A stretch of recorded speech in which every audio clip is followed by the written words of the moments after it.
আপনারা দেখছেন ভূতের দেশে অ্যানিমেশন চ্যানেল। এখানে আমরা তুলে ধরব গ্রাম বাংলার ভয়ঙ্কর ভয়ঙ্কর ভূতের গল্প ও সত্য ভূতের ঘটনা, যা আমরা ছোটবেলায় দাদু ঠাকুমার কাছে অবশ্যই শুনেছি।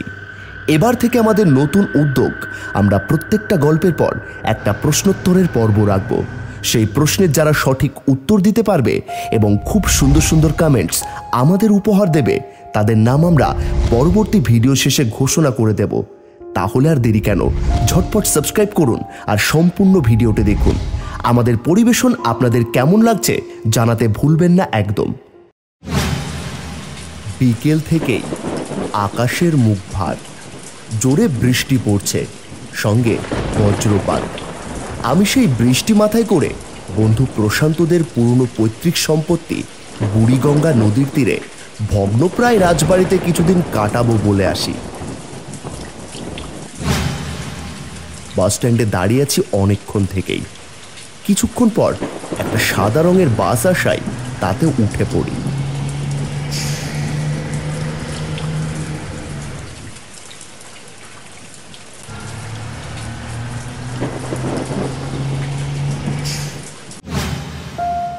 বাসে উঠেই জানলার ধারে একটা সিটে বসি। বাসটা চলতে শুরু করে আপন গতিতে।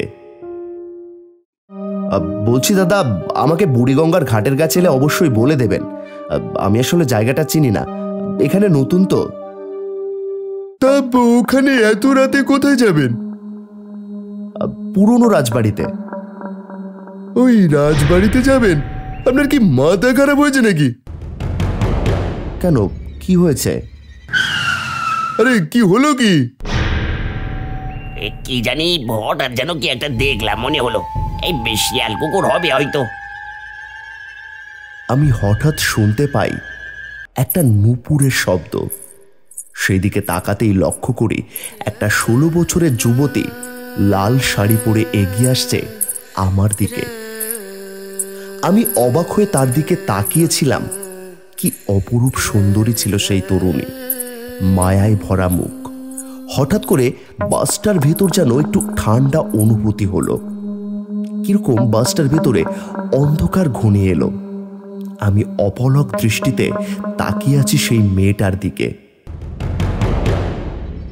ওইভাবে কারোর দিকে তাকাতে নেই, আপনি জানেন না? না মানে আসলে। কি হলো দাদা? 20 টাকা দিন আর এই নিন, ধরুন টিকিট। কি যে বক বক করছেন? আমি কিছু বলার আগেই কন্ট্রাক্টর এগিয়ে যায়। এত রাতে একা কোথায় যাবে? না না, আমি পালিয়েছি।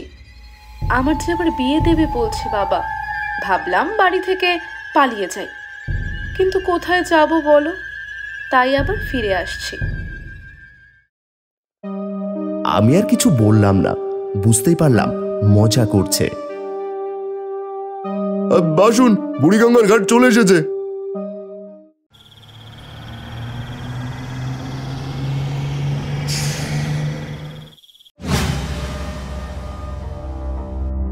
আবার বলছি, ওখানে যাবেন না, জায়গাটা ভালো নয়, খুব খারাপ জায়গা। আরে ভাই, দাঁড়িয়ে আছিস কেন? জায়গাটা ভালো নয়, তাড়াতাড়ি আয়। আমি অবাক দৃষ্টিতে তাকিয়ে দেখলাম কন্ট্রাক্টর সতর্ক দৃষ্টিতে দুপাশ তাকিয়ে বাসে উঠে চলে গেল। আমিও কিছুটা অবাক হলাম। আমার পিছু পিছু সেই মেয়েটাও নেমে এসেছে। আরে তুমি এখানে নামলে?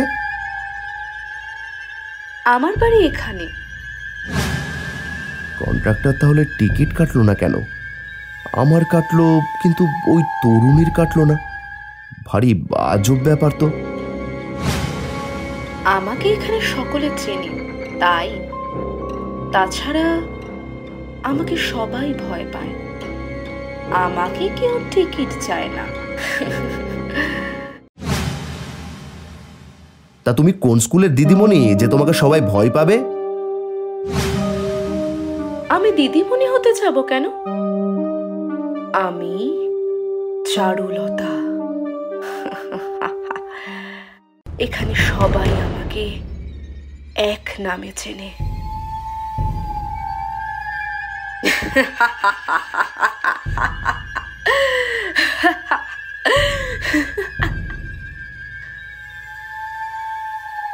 বাপরে, কি ভয়ঙ্কর হাসি! ওই জন্য সবাই ভয় পায়। দূর থেকেই দেখা যাচ্ছে বুড়িগঙ্গা ঘাটের সেই ভাঙা রাজবাড়িটা। কি যেন রহস্যে ঘেরা সেই রাজবাড়িটা। চারিদিকে ঘন ঝোপঝাড়, অন্ধকার। হঠাৎ ঝোপের মধ্যে থেকে একটা অদ্ভুত আওয়াজ হতে থাকে। সেই দিকে সতর্ক দৃষ্টিতে তাকিয়ে আছি। কুকুরটাকে দেখে আমি অবাক হয়ে যাই। কুকুরটা একবার সতর্ক দৃষ্টিতে রাজবাড়িটার দিকে তাকাই, তারপর ভয়ে দৌড়ে চলে যাই।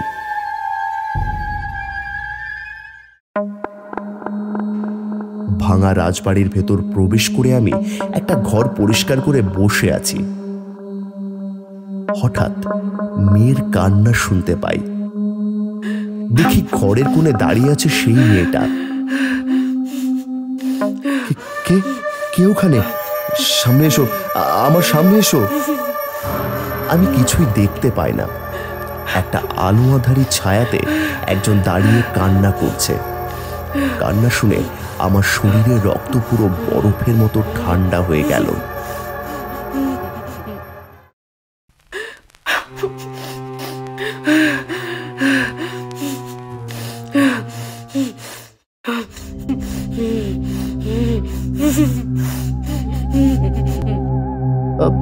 এখানে দাঁড়িয়ে কান্না করছো কেন? কে কে? ও, তুমি তুমি এখানে কান্না করছো কেন? তাছাড়া আমার বন্ধু বললো এখানে কেউ থাকে না। একা এত রাতে এখানে থাকাটা উচিত নয়। আমার নাম চারুলতা। আমি এখানেই থাকি। আমার মনে যে বড় দুঃখ। কি দুঃখ তোমার? ও তুমি বুঝবে না গো। আরে বলোই না তোমার কিসের দুঃখ। তাছাড়া এত রাত হয়ে গেছে, তুমি বাড়ি যাও। আমার যে বিয়ে কালকে, কিন্তু আমি বিয়ে করতে চাই না। কাকে বলবো এই মনের কথা? কাউকে তো বলতেই পারবো না। তাই এখানে এসে কান্না করছি। সে কি, আবার বাড়ি থেকে পালিয়ে এসেছো? না, ঠিক আছে, তুমি আগে বাড়ি যাও। আমি বিয়ে করতে চাই না। আমি আরো পড়ালেখা করতে চাই। আচ্ছা ঠিক আছে, এখন তুমি বাড়ি যাও। এখানে থাকাটা ঠিক হবে না। আরে বাড়ি যাও তুমি।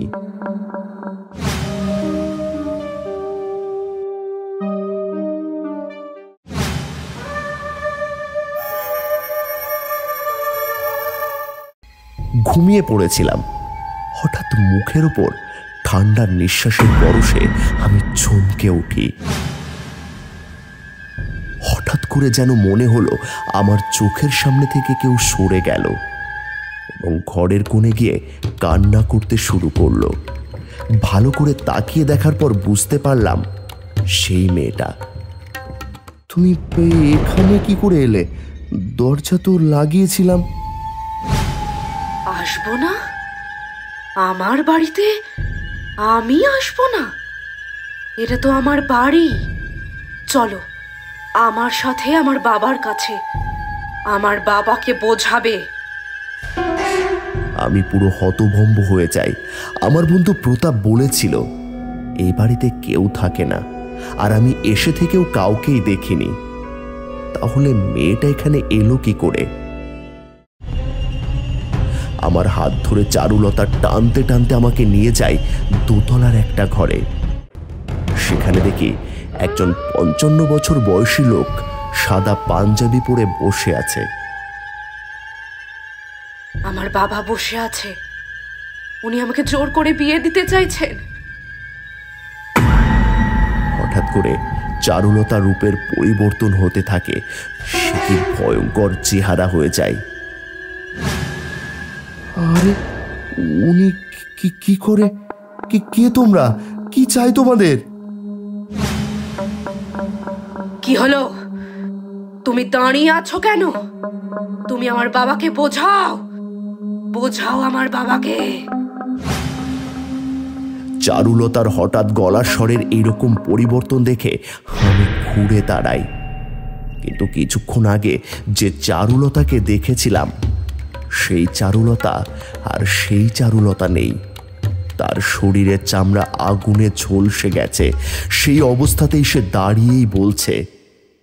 আস্তে আস্তে তার মায়া ভরা মুখটা ভয়ঙ্কর এক পৈশাচিক মুখে পরিণত হচ্ছে। আমার বাবাকে বারণ করো, বলো বলো আমার বাবাকে। এমন সময় চারুলতা আমাকে একটা জোরে ধাক্কা দেয়। তার শীতল হাতের স্পর্শে আমার শরীরের এক শীতল অনুভূতি খেলে যায়। হঠাৎ করে সবকিছু অন্ধকার হয়ে যায়। সেই বয়স্ক লোক আর চারুলতা আস্তে আস্তে এগিয়ে আসতে থাকে আমার দিকে।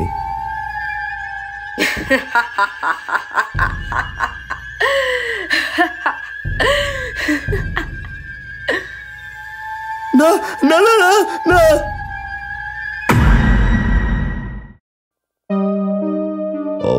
সকালবেলা এসে তোকে আমি অচৈতন্য অবস্থায় ঘরের মেঝেতে পড়ে থাকতে দেখেছি। আমি প্রশান্তকে সব খুলে বলি।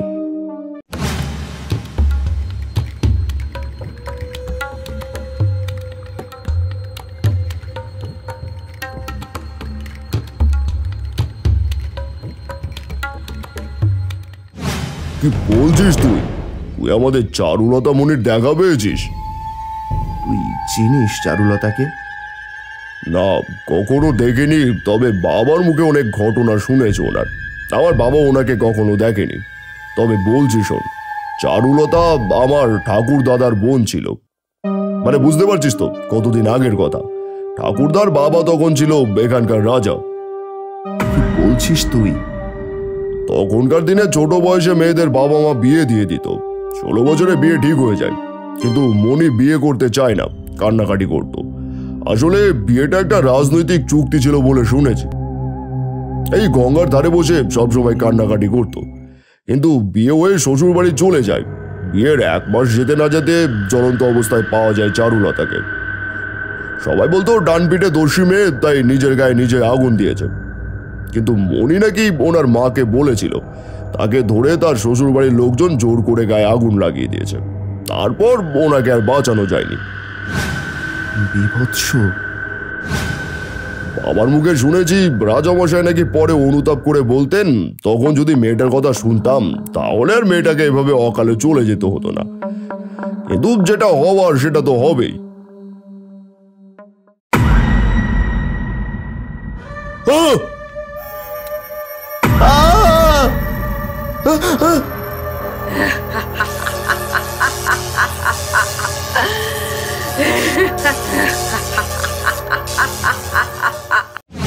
আজকের প্রশ্ন, চারুলতার কত বছর বয়সে বিয়ে ঠিক হয়েছিল?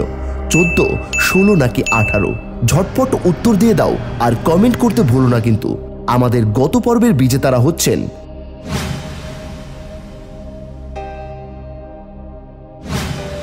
আপনাদের অসংখ্য ধন্যবাদ ও অভিনন্দন।